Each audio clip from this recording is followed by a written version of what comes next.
And opinions expressed by Dr. Granpeesheh and her guests are meant solely as suggestion and should not be in any way construed as child-specific advice. Dr. Doreen Granpeesheh is the Dr. Doreen is an expert in autism. Doreen Granpeesheh. Dr. Granpeesheh. Dr. Doreen Granpeesheh. Dr. Doreen Granpeesheh is a visionary in the field of autism. Now you can ask her questions on Ask Dr. Doreen.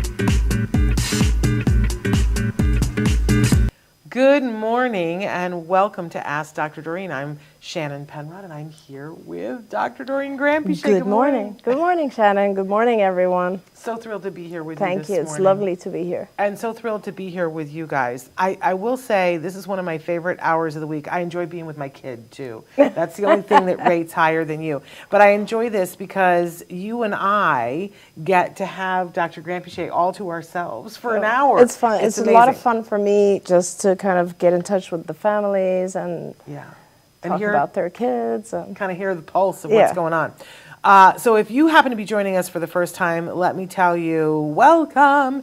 And you're here with Dr. Granpeesheh. And if you don't know her, she's a true expert in the field of autism. She's been working in this field for over 40 years. I think it's much more than that. But I really can't get my head wrapped around that because that can't possibly be true. But she has been working in this field that long and really being such a voice for people on the spectrum, all ages, from very young babies up through senior citizens and everything in between.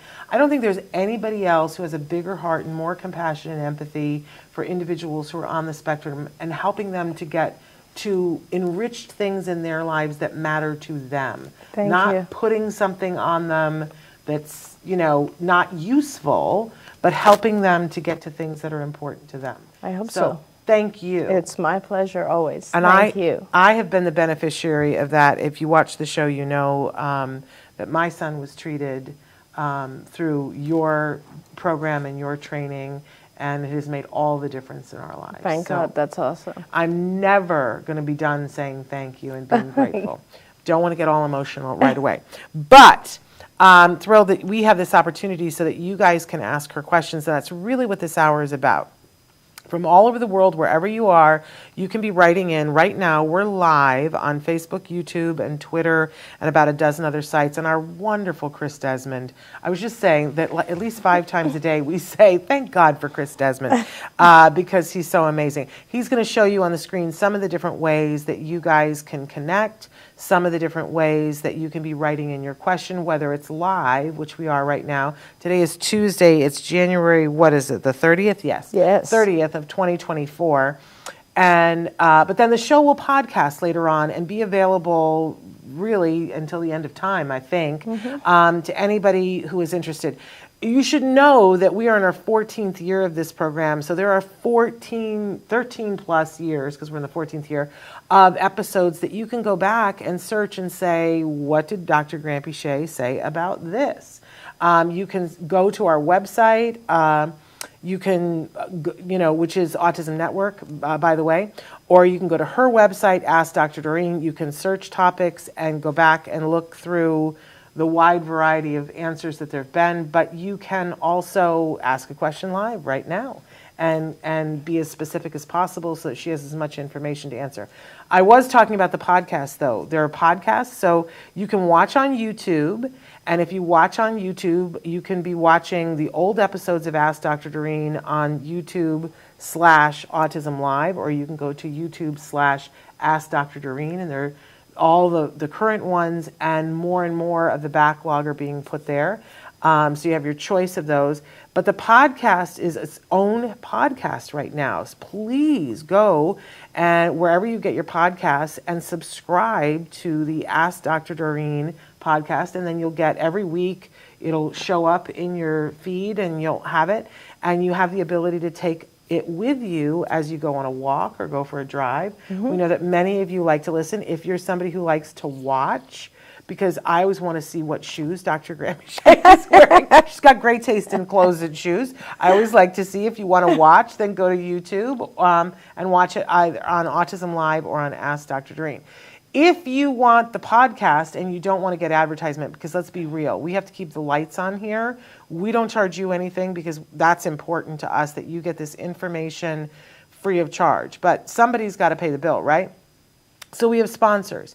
And if you really don't want to have the podcast with the sponsors, then if you'd like to, you can pay for an ad-free version. You go to glow.fm/Autism Live. When you do that and you pay monthly, you get both Autism Live and Ask Dr. Doreen, and you get it without ads. So that's a good deal if that's the thing you're interested in. I'm saying already good morning to Susie B. and Rodney Cox. So please don't forget to like, share, and review, because that's what helps us to be able to bring you more programming all the time. And we've got some exciting things happening, because on the Autism Network, we're about to launch a couple of new things, but in particular, Autismo y Comunidad with Gabriela Tessier. I'm so excited about that. All in Espanol. It's fantastic. Isn't that wonderful? It is. It's so exciting. Yeah. So make when sure. When is that starting? Well, we're filming and we're doing a little bit of a bank of them. I'm hoping in April that That's we're going awesome. to be able to launch that in exciting. April. And Very Gabriela, exciting. you guys know her. She's the morning anchor on Univision. That's right. She's an Emmy Award-winning journalist. And she's amazing. Yeah, she is. She's amazing.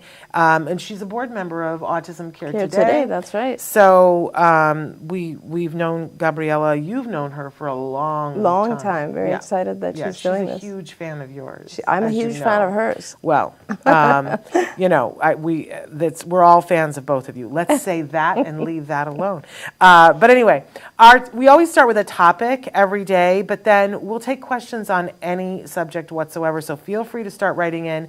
I always encourage you, don't wait to the last minute. I know we get to the half-hour mark, and then all of a sudden people go, we have 100 questions. I'd like to ask a question. Then we get to when we've got 15 minutes left and I've got a stack of questions, is when everybody asks a question. And that, I have to be honest, that stresses me out a little bit, because I want you to get the answers to your questions. So ask early and often, like they say about voting. Today's topic, though, is educationally enriched environment. We're going to start with that. The first question that somebody asked was, what do you mean when you say educationally enriched environment? Because you say this a lot. Sure, yeah. And so I always go back to, studies that have shown for many, many years that the more you, engage and activate the brain, the more you keep the brain busy, the more growth there is and more learning. And it makes sense, obviously, because especially if it's early in one's life, but also later in life. Like, early in one's life, what you're doing is, if you're engaging in activities that are problem solving, let's say, or even if you go very early in life, if you have a lot of, I'll give you an example. When a baby is born, right at the very beginning, and they cannot see colors yet, they just basically see black, white, or red, you can buy, as a parent, a lot of these stimuli that, like, you can put it behind the driver's seat or in a mobile or something, and the baby is looking at all these, like, patterns that are black, white, and red. The reason for that is that when you visually engage, so when you're showing the baby, the infant, all these various stimuli, you're producing growth of nerve cells, dendrites and axons are growing in the brain, and you're causing, like, more connections, right, between the various parts of the brain. And then later, of course, as the child starts to understand, it's about language, and it's about giving them a lot of sensory feedback, and then gradually it's just about learning and giving them all the different things that help them learn and problem solve. And now you can fast forward all the way to as a senior, and we have, like, crossword puzzles or Wordle or any kind of problem solving thing, and they say if you do that every day, it's very good to keep your brain active. Yeah. And so the concept is the same when we're talking about an educationally enriched environment. And I'm really glad you're bringing this up, Shannon, because one of the things that is really important is for parents and for clinicians, everyone, to realize that any kind of engagement is better than no engagement. Yeah. Like, activation of the brain has to do with just someone interacting with you, presenting stimuli to you, presenting things that are maybe challenging or just not even challenging, but entertaining, like just keeping your brain active is a very good thing. Yeah. And the reason that I say this right now is because I'm working on, trying to figure out within CARD why there are so many difficulties with matching our behavior therapists, our technicians to children, and providing all the hours of intervention that a child is authorized to receive. And sometimes it's because a supervisor may feel like, or a parent may feel like, oh, I already have 4 or 5 people working with my child. I don't want an additional one. I don't want to have a 6th person. And, it is true that it's harder for a supervisor to manage when there's 6 or 7 people. But for the child, it is always beneficial to have 1 more hour, even if it's with 1 other person. It is always better to have some form of educational or, any kind of brain activity than none. Than like just, not doing anything or not paying attention to some educational stimulus. Absolutely. I always think back, because you think everything in life prepares you for where you need to be when you need to be.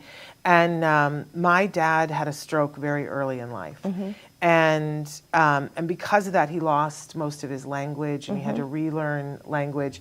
And I remember being in my 20s and my dad being this way, and it was so frustrating to me. A lot of what I learned about him having a stroke and relearning his language ended up helping me when Jem was diagnosed with autism.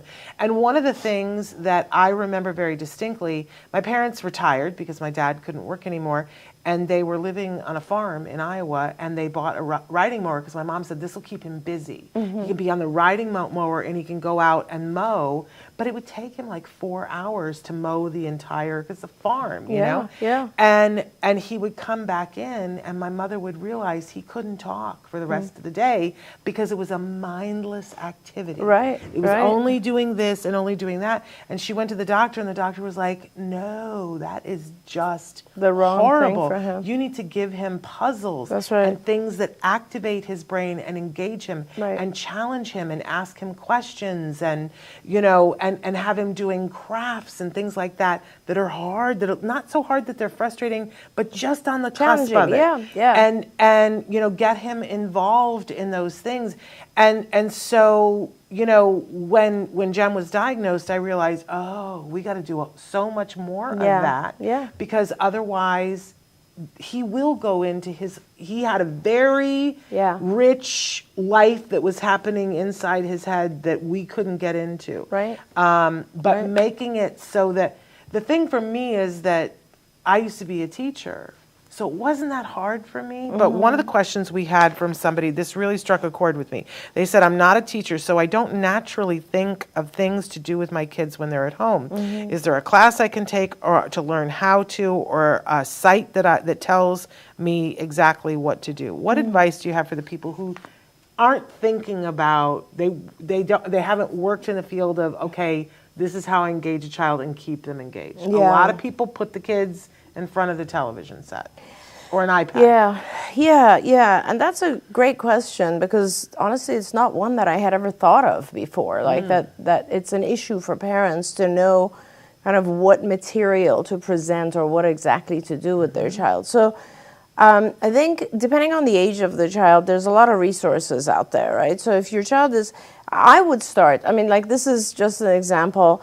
I would start with just buying workbooks, right? Workbooks are really easy. We actually have a lot of worksheets on on my website, which is one of the resources that I want to make available to parents. It's also on Skills, because I think that worksheets, not to just put a worksheet in front of a child and then leave them, but to give you an idea of the type of stuff that your child should be engaging in right now. Because it's important to be age level. And when I say age level, I don't mean chronological age. When you're talking about a child who has, let's say, a disorder like autism or some other thing going on, ADHD, whatever it might be, you want to give them material that is at their mental age level and then start to gradually make it harder or higher levels. So a child might be 8, but their level of functioning might be 3, and you want to start at what a typically developing 3-year-old would be so that it's not like way beyond the child's capability. It has to be within something that they can engage in, right? And that could be, and then you gradually, as they master that, obviously, you go higher and higher. But you want to make it so that the child has different types of input.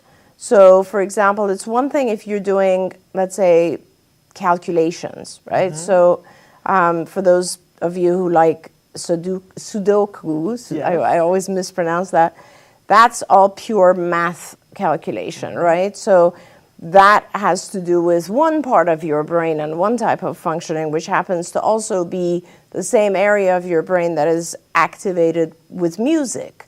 So you could either do math or music, right? And those both are really working on one particular area of your brain. The other things could be just, word-related problem solving. And again, it goes back to the child. Like if it's a younger child, you want to do things like drawing. That's a very creative. You want to also give the child the ability to develop their creative side. We were just talking about Chris and how creative he is, right? So there's all these different things. You also want to maybe see what the child is interested in. A lot of children are interested in mechanical type things, right? And you want to be able to give them the opportunity to build, for instance. Those are all developmental things that you can do.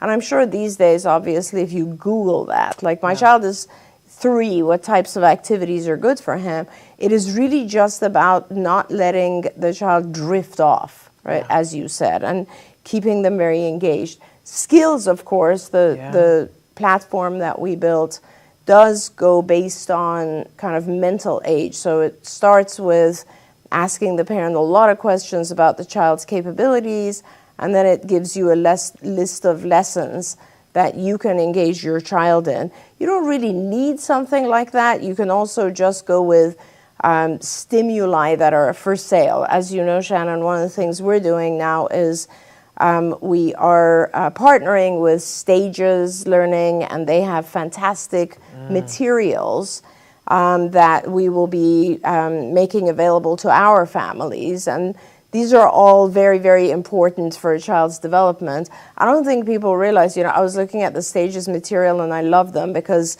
they are very well made and they have beautiful cards with pictures, but they also have three-dimensional objects. Like there's a picture of a sheep and there's an actual plastic sheep. It's really identical and looks really, really good. One thing I'll tell you as a parent is that when we do IQ tests, tests of intelligence, we use very much the same material. It's very similar to that. So becoming familiar with these types of materials for kids automatically helps them be much more comfortable when someone is testing their intelligence, right? Because they've already seen these and so on. So there's lots and lots of resources for parents. It's just a matter of, I think the biggest issue is to schedule the child, especially like, if you remember, we pulled out all our worksheets when COVID first started, right? And it was hard for parents to keep their children busy. And that's what it is. It's about scheduling, and make sure that you schedule, you give free time, like motor activity as well. So like you do a little bit of sitting down, then maybe a little bit of running around outside, biking or whatever, then coming back, maybe, making some food with you, like different types of activities, but just keeping the child busy. And put it on a visual schedule so the child can see what's coming. And you're reminding me, because you said COVID, and I was like, oh, right. I have a list it started out as 101 things to do with your kids, and that exists somewhere. We'll find it. And CJ Miyake also made a list of sites that you could go to that have games and things that you can play with your child. But you know what you reminded me of is on our YouTube channel, we have a playlist that's called Smarty. And Smarty is all videos that are aligned with skills. Even before you go to skills, to sort of get a feel for what, they're all craft projects. The wonderful Suzanne Oshinsky hosted these for us and made them, and she's so creative. And it's like a project that you do with your child, and she, it's like a 3-minute video, but she shows you, here's what you need to have, here's how you do it, and here are the skills that you will be working on. And it shows you where the lesson is in skills if you happen to be using skills, but you can also use it without skills. And Yep. there's probably like 20 of them on that playlist because we had her doing it for a couple of years. So and they're available on YouTube. Go to Smarty if you need a place to start. This is what I mean. Like, we've produced so much stuff I that I really know. want all of them in one place Gotta for be one place. parents. Yeah. Yeah. It's got to be one place. We're working on it. We're working on it. Okay, we've got some questions that came in. Nancy, I haven't seen you in so long. This is so great to hear from you. So great to have you watching. She says, what was the result of the study CARD participated in regarding fecal transplant? Is there going to be any action, changes, and treatment to follow-up studies? Great question, Nancy. Yeah. So CARD did not participate in a fecal transplant study, but there have been a lot of fecal transplant studies going on. The main person to go to about this is Jim Adams in Arizona. I think he's at the University of Arizona. It's important to contact Jim. They're actually embarking on a new program now having to do with fecal transplants, and they're fundraising for it. And there has been some pretty significant finding with fecal transplants for kids who have very, very poor, very significant GI inflammation due to not having a good, bacteria in their gut. Yeah. The fecal transplant process has to be done exactly right, and it's, a very precise procedure. But it does very quickly produce a healthy GI environment for a child once they've received a transplant of fecal matter that has the good bacteria.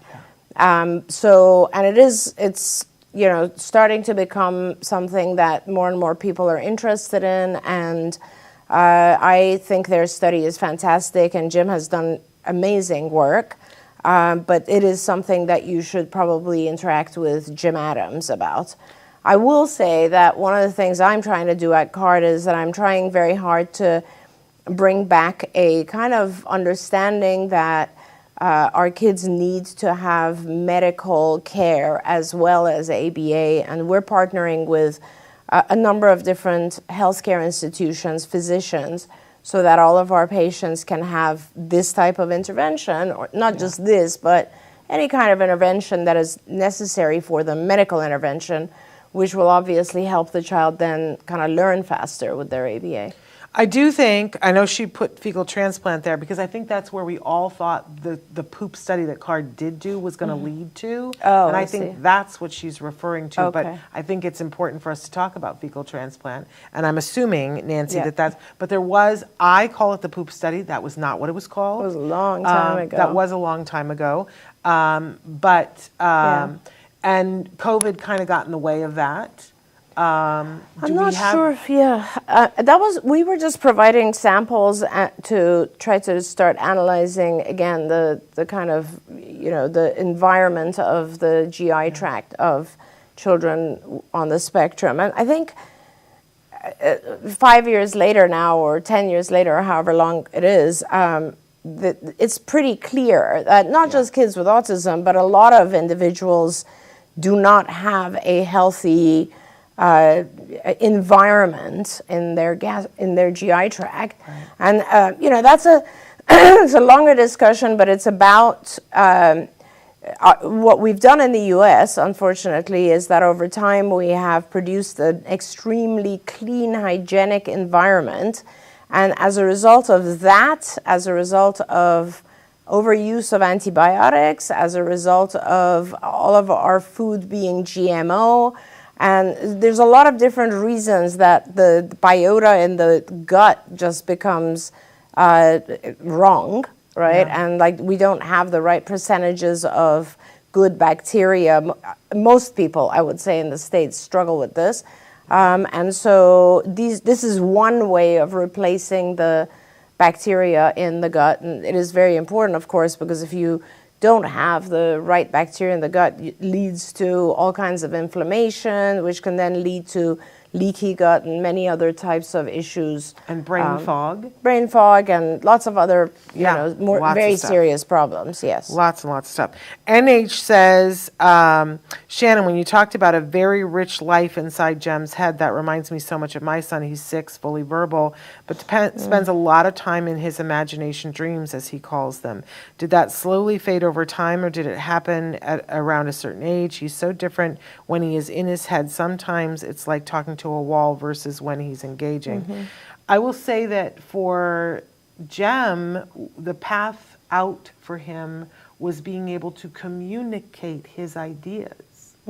And that what we discovered is that he's a writer. And that it's perfectly acceptable for him to have this rich inner life that's imaginative and creative, because he has a pathway to put it on paper and share it with people. I don't know that that's the pathway for your child, but for Jem, we saw a huge difference that he was much more willing to share when he had the ability to communicate what was going on in there, and we made it so that it was a positive experience for him to tell us. Definitely. That, I love that. I think I was going down the same path in regards to this. I think that you need to kind of interact with what's going on in the child's head, and there's 2 things I would say you have to do. One is like you have to pull that information out through writing, through drawing, through just storytelling, through music, through whatever, singing. Giving them a camera and letting them film and set up characters, and all kids are different, right? And some kids can't vocalize to that level, but they can sing about it. Or there's like different things. So they can paint. Painting is a way to get it up.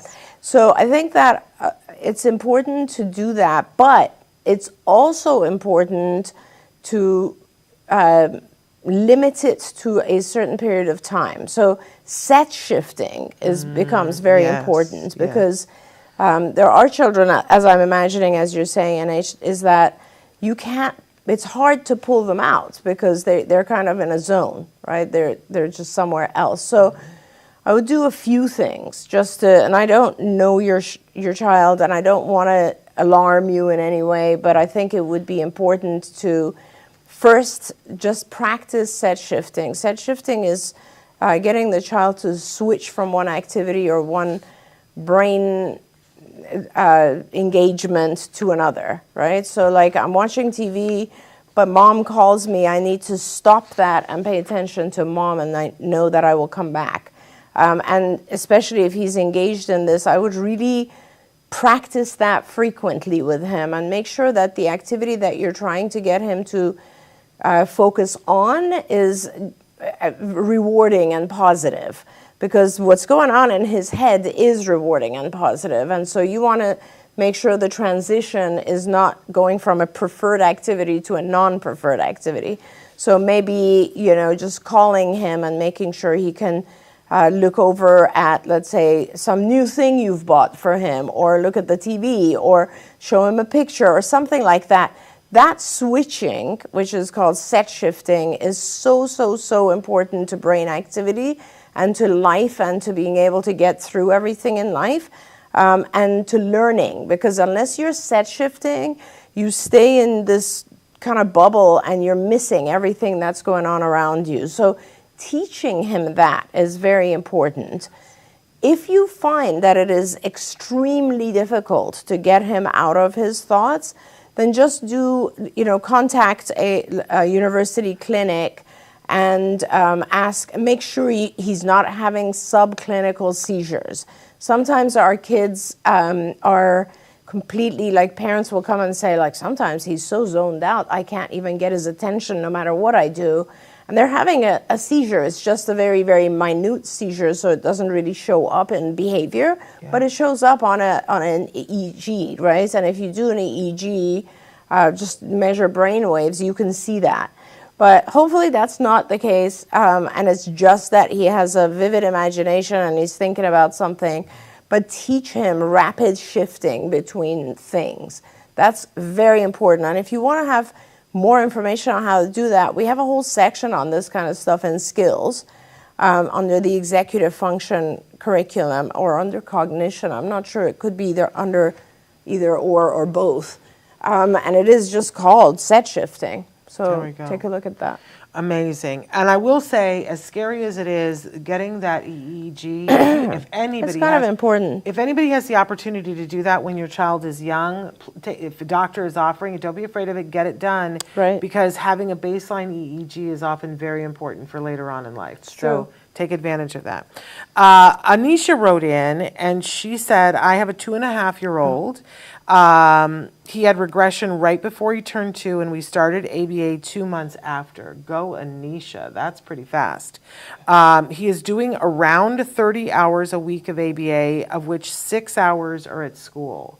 So doing around 24 at the center or home, and the rest is at school. 2.5 years old. He also does OT, speech, and PT. Additionally, he is verbal to the extent that he can label and say what he wants. I have to make school plans for next September. Right. Her questions are, do patients that recover typically do 30 to 40 hours excluding school? Is it worthwhile to keep doing school hours or just focus on ABA? And is socialization important at the age of 3? Next question. We're doing some supplements and going to see Dr. Rosignol in March. Great. Are there any other providers you recommend? We're based in New York but willing to travel, obviously, because Dr. Rosignol is here in California. Your work and talks have provided me with so much hope for my son. Oh, that's Isn't that awesome, amazing? Anisha. And I see that you're actually here with us too, so that's great. I think she just joined. Oh, Okay, so several different things. I don't know what kind of ABA they're doing with him at school. If it's in a group environment, ABA is generally done one-to-one. There are situations where group ABA is beneficial and helpful, so you have to evaluate whether your child is actually learning new material from whatever they're doing in school. And that's the measure of good ABA is learning new material and not aversive to him. So he's enjoying it or he's receiving stuff. It's at his pace. He's not getting bored. It's not too difficult. Everyone in your team is, and that applies to your other ABA as well. It's just, do you see good progress? You always have to see good progress. Don't think of it as, this is just keeping my child busy. And it doesn't sound like you're that person, but it looks like you're someone who's very, very you're on it. driven to do this, do the right thing. So I think you have, if things are, and if also the question about social, if your child is able to socialize, if your child is aware enough of other kids and wants to interact with them, it's great. Keep him in that environment. If he is not, and this is again because I don't know your child, if he's not, and if he's kind of still very much in his own world, then it doesn't matter so much for him to be in school. Usually, I like to teach the kids a little bit of skills so that when they're in school, I can use that environment to have the child go up to other kids, ask other kids, or answer other kids, imitate other kids, play with them, benefit from that environment. If you feel like he is benefiting from that environment, then honestly, I'll say you have a pretty good set of hours, like 6 here, 24 there, really good. You have some speech, you have some OT, fantastic. You might want to add some recreational things, like for instance, music class or crafts, arts, whatever. But I mean, you have it pretty well covered. You just want to make sure that he's continuously learning and also learning the right things. So honestly, Anisha, I would really recommend for you to get on skills, become a skills member and do the assessment, because it's very important to teach the right lessons. ABA can teach anything. So it's not really about the ABA techniques, which we know you can use them to teach anything. It's about the content. So for instance, right now he's doing labels. I want to make sure your ABA provider, whoever's working with him, knows how to start with labels, but get him by the age of 5 to have full sentences, know how to converse, tell jokes, pay attention to the right things in his environment, take care of his own adaptive need. I mean, there's like a million things. And if you do the skills assessment, you'll see all the things that he's needs to achieve, right? So it's not just like the things he might be a little bit behind on, but it's how do I get from single labels to long descriptive sentences? How do I get from just interacting with one person to interacting with a group? How do I get from paying attention to one stimulus to learning from my environment? It's just so much stuff, right? So do skills, because it's a really, really good assessment and it will really help you know where to go, right? Yeah. So that is, I think, vital. What were you going to say? Well, there's so much you want to say. There is so much I want to say, only because it's funny, because I think you have more faith in the school system than I do. Yeah, I mean, I don't want to diss something without knowing about it. And I think that that's a really measured response. And I'm a former school teacher. I love school. I love educators. I don't think educators understand ABA. Right. So it's possible, and this is, contempt without investigation, yes, exactly what you're talking about. I don't know. It's possible that these 6 hours of ABA, and I'm putting quotes in the air because I don't believe it. I don't believe that what they're doing. I have been in classrooms where they go, don't worry, I'm doing ABA, and it's as anti-ABA as anything I've ever seen. So I just want to say to this parent, because, it's so hard to get a robust program right now. I'm thrilled that you're doing 24 hours, and I hope it's good ABA. That's the other thing. Make sure it's good ABA. Yeah, make sure it's good ABA, because there's people doing crap ABA too. But if I could wish anything for you, I would say, do the OT and the speech at school, but push for a 40-hour program with a really good ABA provider, because he's going to be 3 in the fall. Yeah, and I don't, and that's the other, I guess it's so funny, because I have the same,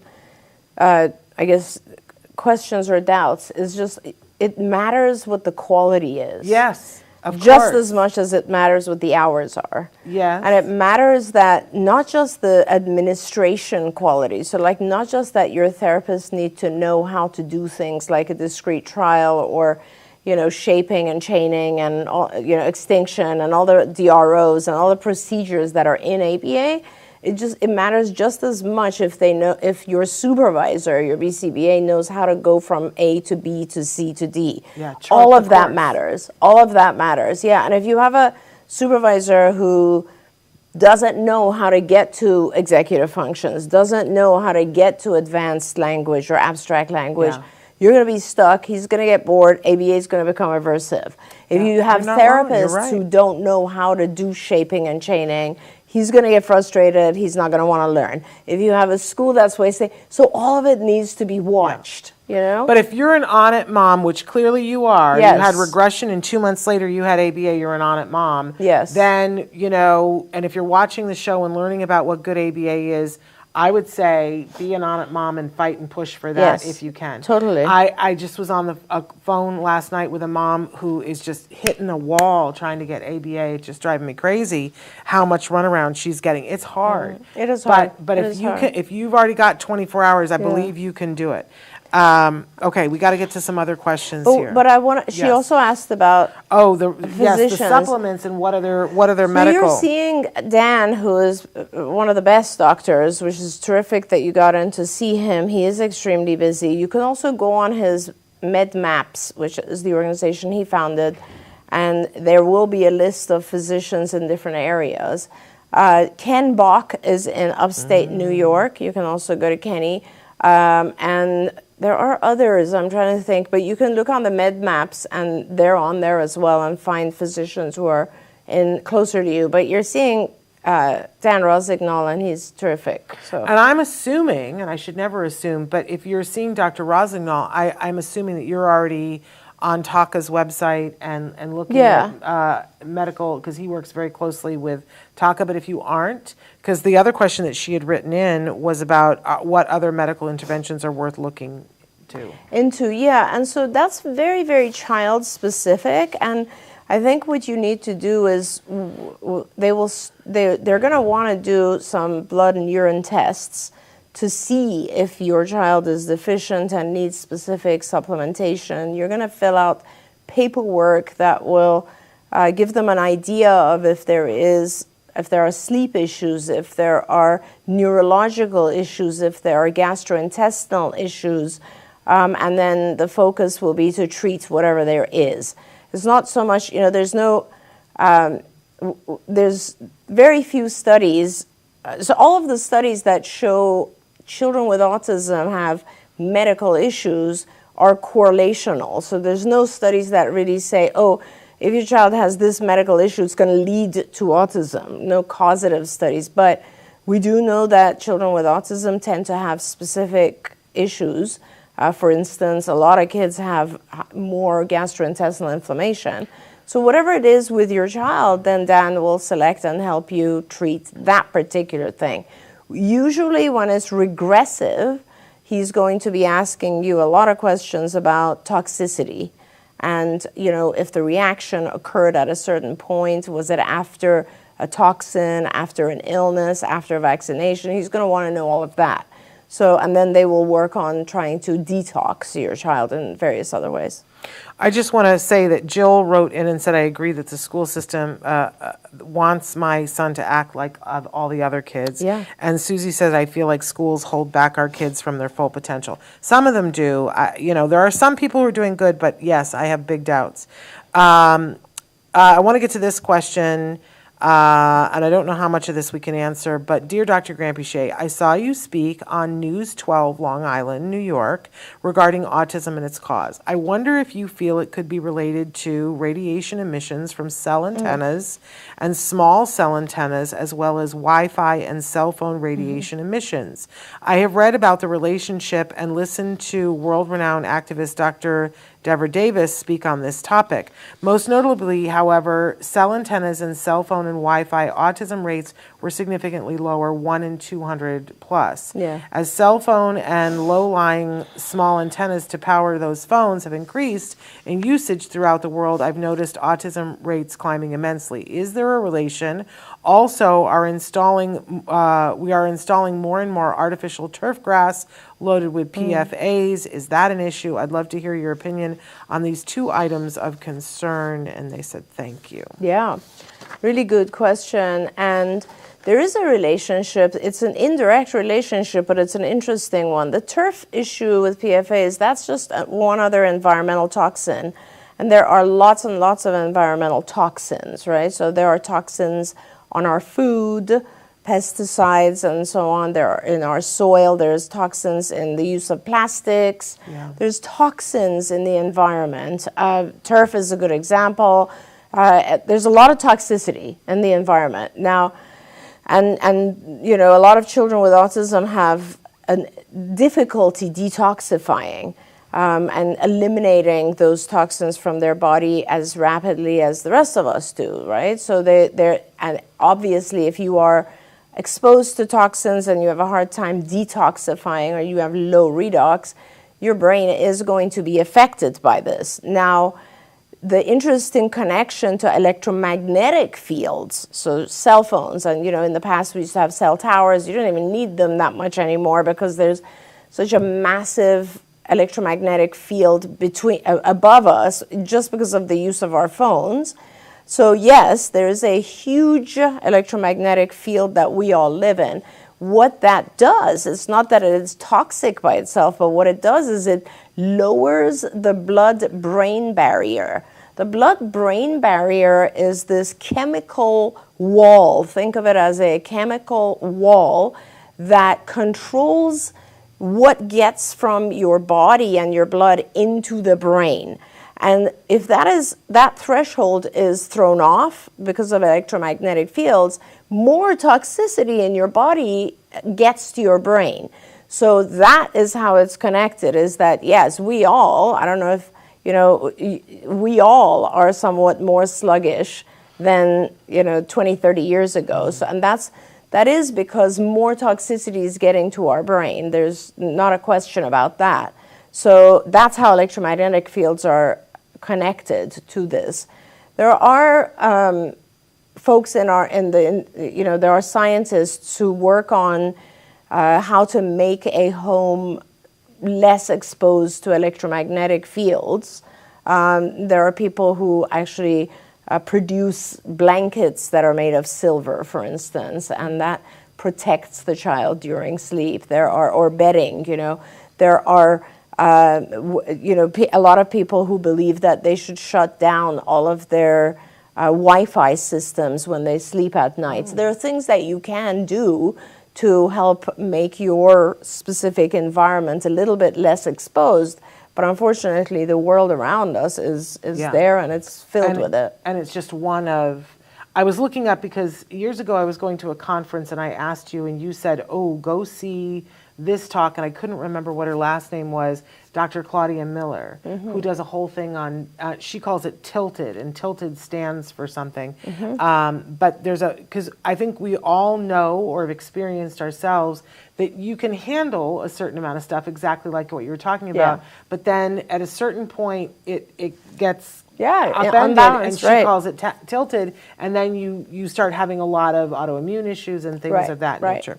And she has a tilted checklist to see if you or your child is are getting tilted, too much, and you have too much, and then and she has suggestions for how to make a bedroom as less toxic as possible, and and it's a graduated scale. You can make yourself fully nuts and go live off the grid, and you could do that if you had to, but there are gradations of it that you say, oh, okay, I'm going to change my toothpaste, or I'm going to put a water filter in, or and then incremental changes. So there you go. I do want to get to Esther. I just want to Kelly, which is behind before that even. Kelly. Did I miss Kelly? Oh, I did. All right, let's do Kelly. Hello, I have a child starting kindergarten in the fall after 2 years of ABA. Awesome. And that was her saying awesome. I just gave it the extra. Any recommendations for how many hours he should have once starting full day kindergarten with supports, and many thanks. Thank you, Kelly. So thank you for writing, and I wish I knew more about your child, but 2 years is good. It's not, and I have had children who've completely faded off ABA after 2 years, but I generally try to maintain ABA in the afternoon after school until the child is closer to age level functioning. So I can't really answer that because I don't know enough about your child. But the idea is the ABA continues kind of as specialized tutoring, right? On whatever area your child might continue to have needs. Academic, I'm not worried about because you're in school now, but we're talking about, social and language and cognitive skills and executive functioning skills and adaptive skills and all the different things that your child needs to learn. So the best thing to do is to, at this point, and usually when you start school or kindergarten, they should be offering a test. So there's like a series of testing done that can establish what areas your child is still somewhat delayed in, and that's where you focus your ABA. And so, your child's going to be in kindergarten, so they're going to be 30 hours a week in school. You don't have as much time anymore, but I would still try to do maybe something like 6 or 7 hours, 8 hours during the week in the afternoons, and then try to do a little bit of ABA on the weekend until you feel like your child doesn't need it anymore. Really, that is the deciding factor is, I don't think my child needs it anymore because my child's learning from his environment, from school, and he's not falling behind on any of those other skill areas that are related to the diagnosis of autism. I almost think the more relevant question is how many hours of ABA can you get? Because how many can be staffed? I'm going to guess that's a big part of it. In the current environment that you should take as much as you can get. Yes, I mean it's hard. It's hard because it is hard. That's exactly what happens, Shannon. Is that a lot of kids are in school, and then ABA providers have like a rush of people needing ABA right after school from 3 to 6 or 3 to 7. And so, but it is important, and you keep doing ABA until your child no longer needs it. There we go. Esther, we're hugging Esther. Esther says, my 4-year-old son with ASD started potty training last month and was doing well until this past week when he started having more accidents. I want to note that I just had a new baby 2 weeks ago, and they want to know, are the two related and what do we do? She had a follow-up, also other unrelated question. At what point do you recommend starting a social skills group? What skills should my child have before starting? Thank you again for all that you do. Congratulations on the new baby. That's Yeah, exciting. congratulations. And yeah, I mean, it could be related. A lot of times our kids, the function of their behavior is attention. So it's entirely possible that he's doing that in order to get your attention back, right? So that's one thing. The issue is what to do. And what to do is just what you would do whether or not the cause was having a new baby, which is essentially put him back on a more structured schedule, right? And obviously, if you have a baby who's 2 weeks old, I hope you have some help because it's very hard right now. But yeah, I think it's just a matter of getting him back on a schedule and also just giving him a lot of attention, giving him, if possible, a little bit of alone time so that he knows you are not going to, you're still there for him. And I think that is a big part of it. But make sure the attention is given for good activity, good behavior. Like, don't be giving him attention when he does have an accident. That's not the right time to give attention.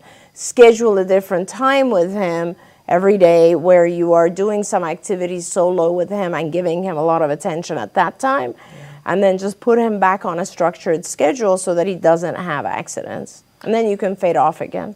It's got to be so hard. I never had more than one kid. But I always remember one friend of mine, she had one little girl, and the little girl was 3, and she had been the world to her parents. And they were having the second baby. And one of the things that she did that I just always thought, and it's, you can't do the same thing now, but you could do something like it. She hung this ribbon across the room in the month before she had the second baby. And every day they would take and cut one little bow off the ribbon and would say, we're one day closer to you being a big sister. Yeah. And you get a big sister Made it present a big thing today. about her, yeah. And that you're a big sister. And so by the time they got to the end and the baby lovely. was coming, she got a big sister present. It was like you finally get to see your baby. But she had paired it with being a big Positive sister stuff, is this big thing that means attention for me. Totally right. I just thought it was brilliant. Yeah, Just thought it was absolutely brilliant. Absolutely. And not an ABA person, but making that new role. Now you're a big brother, and when you're a big brother, you get to have this. Attention. That's right. We love it. And also, like, teaching the older child something they can do with the younger child, I think, is really important. I love that. Okay, we had another question that came in about the educationally enriched environment. So much of our day is spent in the car, and I feel like it is wasted time. We have to go to the center, go to speech, go to OT, go to the store. I feel like that is all time my child could have used therapy. Do you have any wise words or tips? Yeah. So many years ago, we made a set of games called Camp Discovery, which are some of our earlier lessons, and we put them on the app library for iTunes. So you can download Camp Discovery on an iPad, at least take advantage of your child being in the car, and so that they're actually, and Camp Discovery is just one of them. There's lots and lots of really good educational software out there. So you can absolutely get your child engaged in, and it's educational, like they're actually learning things going forward. So certainly you can do that.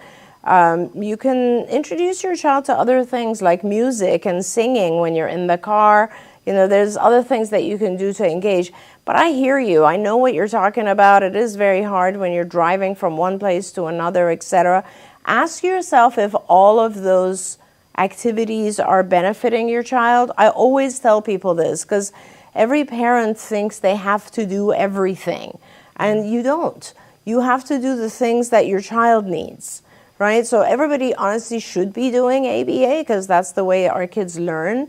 I'm not sure that every child needs OT, for instance. So do the evaluations, determine if that particular intervention is necessary and beneficial, cut down and reduce to the things that are necessary and beneficial, and that'll help reduce your drive time a little bit. Yeah.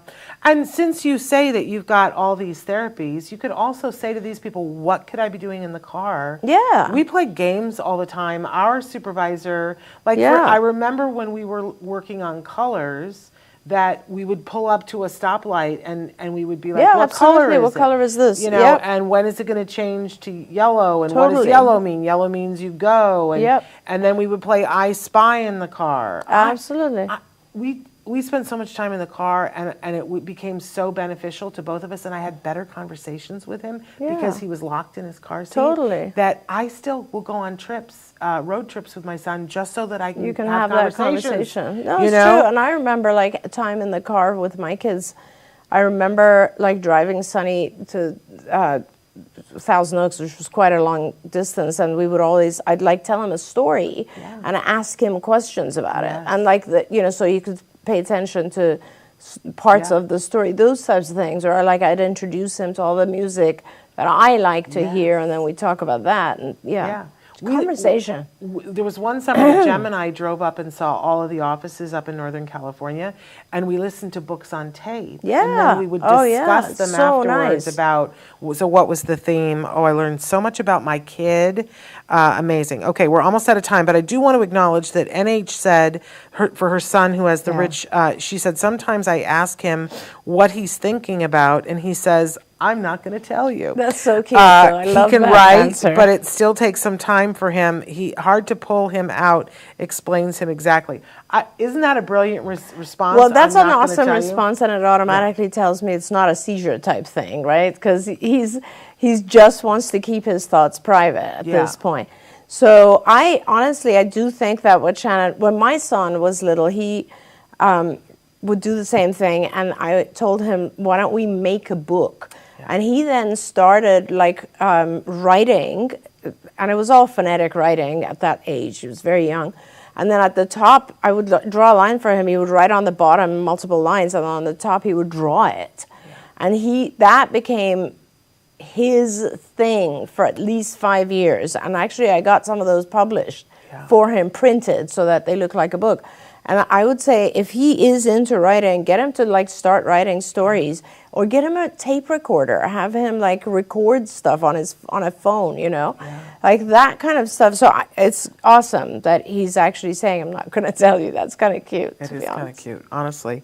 It's funny because, your son is a screenwriter. My son's studying to be a screenwriter. Yes. And isn't that interesting? That's probably comes from back then, And Jem started doing something similar, and because he didn't have a phone yet, but what we found was he liked a little pad that was like the shape of a phone, that was sort of a spiral thing, like a reporter notebook. Yeah. And he would make, nobody could read it. Yeah. Nobody could read it, but what we found out initially was he was creating a video game in his head. Oh. What he wanted, and we have pages and pages, and he can look at it now and tell you, but I couldn't read it then. But that was the beginning of getting, and now they have things that you can get so your child can create their own video game. Absolutely. Even Nintendo, we had one of them in the toy guide this year, that there's an element that they can build cardboard things, but then the character goes into the video game. I know, it's amazing. This technology, this world. Okay, we're pretty much out of time,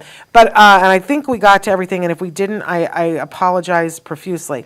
But I wanted to take just a second and say that we've got a wonderful, wonderful guest on the show tomorrow, a young man who's a filmmaker, a student who's on the spectrum, and Joshua Pitney is going to be with us. And there's a film about his life right now that's out that you guys might have seen on social media. We're going to talk a little bit about that.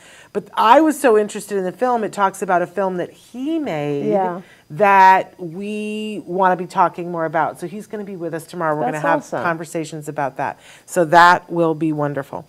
So you want to tune in tomorrow for Autism Live, same time, same bat channel, all of those wonderful things. But thank you so much. It's such a pleasure. Thank you so much. Such a pleasure for me and to be with all of you. What a gift. All right. We will be back tomorrow. Until then, give all your kiddos a hug from me and one for you too. Bye-bye for now. Bye, everyone. Don't forget, you can watch Ask Dr. Doreen live every Tuesday morning at 10 a.m. Pacific time. We hope to see you there.